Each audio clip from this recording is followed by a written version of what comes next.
Nous allons entamer le début de la fin de ce cours en parlant de quelques outils et plateformes dont on peut se servir pour pouvoir obtenir des coûts nuls lors de la création d'un site web. Alors ces outils-ci se concentreront sur les 6 premiers axes, c'est-à-dire du nom de domaine jusqu'au contenu, du nom de domaine ou plutôt du sous-nom de domaine jusqu'au contenu. Ils ne tiennent pas compte des facteurs tels que la promotion, parce que la promotion se passe après que votre site web soit prêt. Et nous en avons déjà parlé un tout petit peu. Alors, il y a de très nombreux outils. Nous n'en avons retenu que quelques-uns ici euh, pour vous les présenter. Vous aurez l'occasion de les explorer. Euh, Chacun de ces outils a ses avantages et ses inconvénients. Il est important donc que vous compreniez bien quels sont les contours de votre projet, quelles sont les véritables raisons pour lesquelles vous désirez opter pour un hébergement entièrement, un site web entièrement gratuit. Parce que, comme on l'a dit tout au long de ce cours, euh, si votre projet, pour une raison ou pour une autre, mérite euh, que l'argent soit dépensé quelque part, n'hésitez pas à le faire. Mais si vraiment vous êtes dans une situation qui vous bloque, qui vous limite, alors vous pourrez toujours considérer ces éléments-là en tenant compte des limitations que nous avons portées à votre connaissance. Nous avons Wix. Wix est une superbe plateforme euh, qui est venue bousculer beaucoup les habitudes. Les plateformes traditionnelles, elles étaient là et puis elles profitaient de leur statut ancestral et tout, mais Wix est venu bousculer la manière dont on conçoit les sites web avec leurs interfaces drag and drop on. Et ça a vraiment apporté une révolution à tel point que je pense, toutes les plateformes de nos jours proposent des constructeurs qui utilisent le principe de drag and drop. Alors, les versions traditionnelles de Wix permettent effectivement de créer des sites web payants avec plein d'options, mais ils proposent également l'option d'avoir un site web internet gratuit. Alors, ce site web internet gratuit là, il sera moderne, il sera beau, il sera formidable. Il n'y a pas de grosses limitations en termes de fonctionnalité, mais vous aurez un sous-nom de domaine. Si vous comptez avoir, comment est-ce qu'on appelle ça? Du commerce électronique, ça ne marchera tout simplement pas. Parce que pour avoir le commerce électronique, il faudrait que vous ayez un des plans standards de la plateforme. Mais c'est définitivement quelque chose qui mérite d'être vérifié, surtout si vous ou votre client ne voulez pas ne voulez pas vous embarquer dans les choses un peu compliquées, le code HTML, uploader les fichiers, FTP, ce genre de choses. Vous ne connaissez pas grand-chose au PHP à la programmation. Leur interface de construction rend la chose extrêmement simple, agréable et moderne. Nous avons Weebly. À mon avis, il est un peu moins bon, un peu moins fort que Wix. Mais c'est un principe similaire, c'est-à-dire vous avez une plateforme qui vous permet de créer les sites web grâce aux interfaces fournies, aux constructeurs fournis. Ici également, vous avez la possibilité de créer un site web, comment dire ça, moderne, élégant, en très peu d'étapes. Nous avons les sites de Google. Eux aussi, ils sont intéressants dans la mesure où déjà c'est Google, c'est déjà très bien.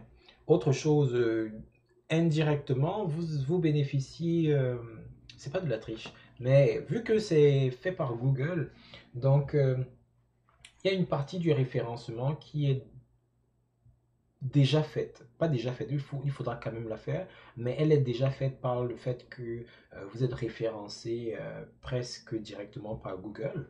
Encore faudrait-il que votre contenu s'adapte. Ils ont même des outils qui peuvent générer le site web sur la base de ce que fait votre entreprise.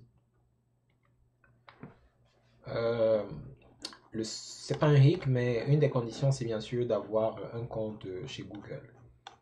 Donc c'est très intéressant, surtout si vous voulez avoir les informations de votre entreprise qui apparaissent directement sur Google. Ça peut être très utile pour vous, de telle sorte que si quelqu'un connaît par exemple l'adresse physique de votre boutique, en tapant le nom de votre boutique, bon, ben, dans un coin là, les informations vont apparaître comme les heures d'ouverture, les liens vers les pages de contact, les courriels et plein d'autres choses.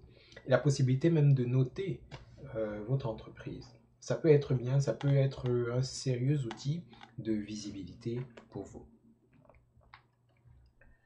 La plupart des sites web que nous avons présentés ici sont des sites web qui offrent leur propre plateforme de conception de sites web. C'est-à-dire que quand vous arrivez dans ces sites-là, dans ces plateformes-là, Wix, Weebly, les sites Google, il y a même Jimdo qu'on peut également mettre dans la même catégorie.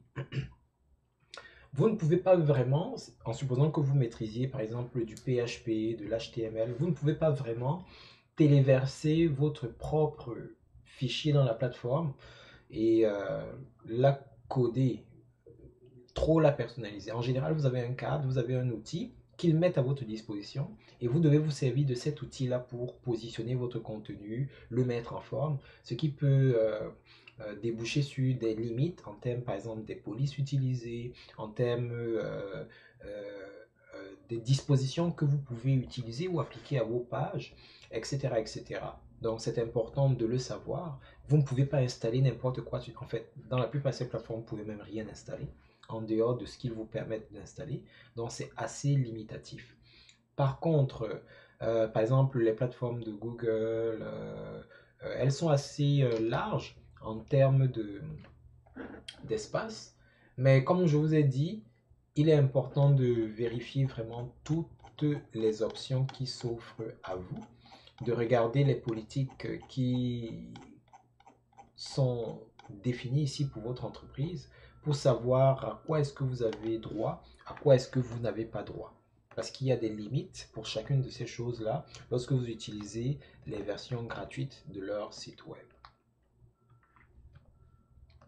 De l'autre côté, nous avons des plateformes qui, elles, sont un peu plus larges, en ce sens que parfois, elles vont vous proposer leurs outils internes, mais parfois, elles vont également vous permettre, par accès FTP, d'uploader vos propres fichiers. C'est-à-dire, vous pouvez créer votre fichier en HTML, en JavaScript, non, peut-être pas le JavaScript Server, mais en tout autre langage, en PHP, et les faire rouler sur la plateforme. Et ce qui peut ouvrir des perspectives intéressantes. Parce que la plupart de ces hébergeurs gratuits euh, vont limiter les fonctions telles que par exemple le commerce électronique, etc. Mais si vous pouvez téléverser vos propres fichiers et que vous utilisez des plateformes comme WordPress, Joomla, ben, vous pouvez créer votre propre boutique si vous savez comment le faire. Et ça peut faire que même si l'hébergement est gratuit, vous pouvez quand même déployer des fonctionnalités de commerce électronique dessus. Alors c'est par exemple le cas de Webhost. Webhost est une plateforme euh, vraiment intéressante, mais controversée un peu parce que à un moment donné dans leur vie, ils se sont fait pirater, ou ils ont vendu, on ne sait pas trop, euh, les informations d'une bonne partie de leurs clients qui étaient sur la plateforme gratuite. Donc ça a créé un scandale à l'époque là. Bon, ils se sont beaucoup corrigés et améliorés depuis. Il n'en demeure pas moins que certains sont un peu dubitatifs par rapport à eux. Mais je vous dirais que dans le monde informatique, les pertes de données, c'est plus courant qu'on ne le pense. Si vous faites un peu attention aux nouvelles, si vous cherchez bien certaines nouvelles concernant les plus grands de ce monde, Microsoft, Google, Apple, ce sont des compagnies qui se font pirater, peut-être pas chaque année, mais extrêmement souvent. Sony, de PlayStation, et ils se font pirater tout le temps. Malgré le fait qu'ils ont des ingénieurs qui ont plus de diplômes que d'arbres sur la planète, ils se font quand même pirater. Donc vous imaginez alors des plateformes qui n'ont pas nécessairement leur niveau de sécurité, leur calibre d'employés, ça pourra arriver qu'ils se fassent pirater également. Donc, ne vous dites pas nécessairement que parce qu'ils se sont fait pirater à un moment donné, ils sont de mauvaise qualité. Non, même les meilleurs se font pirater. Ok? Si vous ne vous faites pas pirater, bon, oui, vous avez peut-être pris des mesures, mais c'est peut-être parce que vous n'avez rien d'intéressant à dire ou à offrir. Là, par exemple, il y a beaucoup d'utilisateurs, de comptes d'utilisateurs dont c'était une source d'information importante, donc ça a potentiellement été piraté. Donc, c'est aussi une des raisons pour lesquelles, pour des projets comme ceux-ci, ce serait peut-être intéressant pour vous d'avoir une idée, une adresse courriel complètement hasardeuse qui n'a rien à voir avec vous, qui ne vous rattache d'aucune manière, qui ne se rattache d'aucune manière à vous, et que vous utilisiez ce genre d'adresse courriel pour créer un site web de cette nature-là. Ok? Comme ça, si jamais il y a un problème, si jamais on vend des informations, bon, ils vont voir des inventions de quelqu'un qui est sur Klingon ou je sais pas quelle planète imaginaire que vous allez trouver. Mais revenons-en à WebHost. WebHost est une plateforme assez intense parce que la plupart des fonctionnalités de PHP sont offertes. C'est très important parce que c'est une chose de dire que PHP est compatible avec la plateforme, mais parfois PHP vient avec plusieurs modules et certains de ces modules ont des fonctions critiques. Prenons par exemple l'envoi de courriel. Vous avez un formulaire de contact sur votre site web. Les gens utilisent ce formulaire de contact pour vous rejoindre. S'il n'y a pas certaines fonctions PHP activées sur ce serveur, les courriels ne vont jamais partir. Et ces fonctions-là ne sont pas toujours activées, surtout chez les hébergeurs gratuits. Donc, ça fait qu'il y a des choses qui risquent pas marcher. Il y a aussi des fonctions d'optimisation d'image et plein d'autres petites choses qui parfois ne marchent pas. Mais chez WebHost, tout cela marche. Il y a quand même des limitations, bien entendu. Elles sont où là? Par exemple, l'espace disque est limité à 1 giga. Vous n'avez qu'un seul site web. Vous n'avez pas un email associé. Vous n'avez pas de sauvegarde. Donc, ce genre de choses, il faudra vous organiser pour les faire par vous-même. Si on jette un coup d'œil à toutes les caractéristiques, alors la bande passante est de 10 gigas par mois. Vous avez un panneau de contrôle, le contrôle panel. Vous avez même les installateurs automatiques de WordPress. Ok. Vous avez PHP avec la plupart comment on appelle ça, des modules existants. Donc, la plupart des choses qui se font en PHP, vous pourrez le faire là-bas. Donc, que vous utilisiez du WordPress ou du PHP custom, ça va marcher. Alors, ils ont un temps de disponibilité de 99%, donc ça veut dire 1%, ça ne va pas forcément marcher, etc. Donc, il y a toute une liste là. Par exemple ici, vous avez PHP-MyAdmin, gestionnaire de fichiers. Vous avez même les crons. J'ai cru les voir quelque part là. Bon, je sais plus où c'était, mais j'ai cru les voir ça. J'ai cru les voir. Les tâches cron. Vous avez curl, vous avez JD.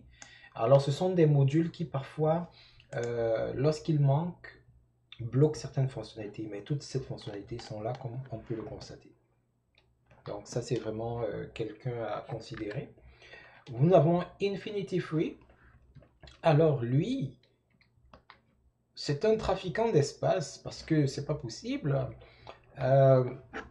C'est gratuit, mais en fait, il écrit que tout est illimité. Alors, l'hébergement illimité, vous pouvez mettre... en fait, c'est illimité. Illimité, c'est illimité.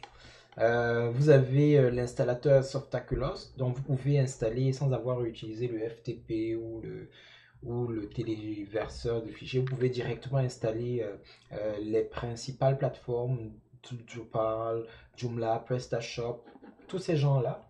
Et il y a plein d'autres choses que vous pouvez faire. Vous avez 10 adresses email, vous avez 400 bases de données.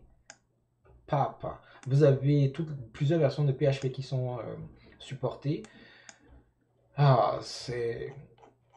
Je les appelle les trafiquants d'espace parce que c'est une offre assez spectaculaire. Mais c'est bien beau tout cela, mais c'est important de lire les politiques. Parce que parfois, quand vous examinez les politiques, il y a des restrictions supplémentaires qui n'ont pas été précisées ici, qui vont s'appliquer. Alors si votre projet n'est pas en phase avec ces restrictions-là, bon, vous allez l'oublier. Mais si c'est en phase avec, bon, vous pourrez toujours en profiter pour des projets d'étudiants. Si vous voulez juste expérimenter, vous avez peut-être une boutique, mais Vous n'êtes pas sûr que ça va décoller, que ça va marcher, etc. Vous voulez tester, mais vous ne voulez pas dépenser de l'argent pour vous casser la tête éventuellement. Bon, ça peut être des options viables. Et enfin, nous avons FreeHostia, que vous pouvez également considérer. Alors, FreeHostia,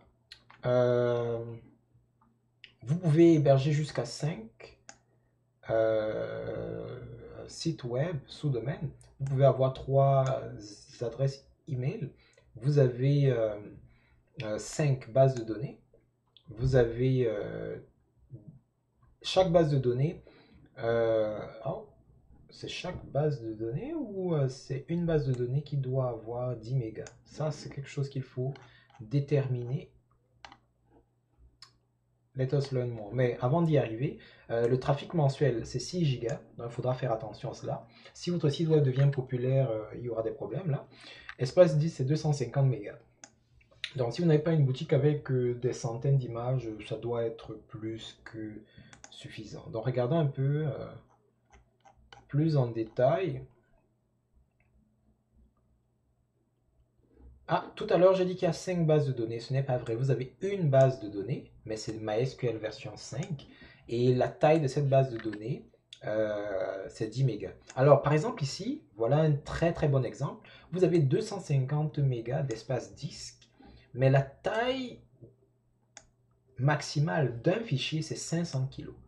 Ça veut dire qu'il y a certaines images, parce qu'il y a des images avec les appareils photo d'aujourd'hui, qui ont du 50 mégas, etc. Donc, vous pourriez vous dire que j'ai 250 mégas, donc je peux envoyer des fichiers de 50 mégas, de 25 mégas. Ça ne marche pas. Ici, la taille maximale d'un fichier est de 500 kilos. Donc, ça fait déjà partie de certaines restrictions. Le SMTP server, le serveur SMTP, il n'y en a pas. Ça veut dire que si vous devez avoir un formulaire de contact, bah, le formulaire de contact ne pourra pas marcher ici. Parce qu'en général, les formulaires de contact utilisent, en fait pas tout le temps, ça dépend des technologies utilisées, des outils utilisés, mais parfois ils utilisent donc un serveur SMTP. Et si le serveur SMTP ne marche pas, bon, bah, les gens vont cliquer sur envoyer, envoyer, le message ne va jamais partir, ce qui peut être un gros désavantage. Mais une des raisons pour lesquelles ils font ça, c'est que à une époque, certaines personnes utilisaient les hébergements gratuits pour spammer le monde. Bon, ben, pour ne pas se faire taper sur les doigts, ils ont donc bloqué ça pour la plupart. Donc, voilà les 6 ou 7, si on rajoute Jimdo, qui nous ont semblé intéressants, mais il y en a beaucoup, beaucoup, beaucoup d'autres. Donc, ce sera à vous d'examiner ceux qui peuvent le mieux se prêter à l'exercice que vous comptez réaliser. Et tout ce que nous pouvons faire, c'est de vous souhaiter bonne chance et bonne utilisation de ces services-là.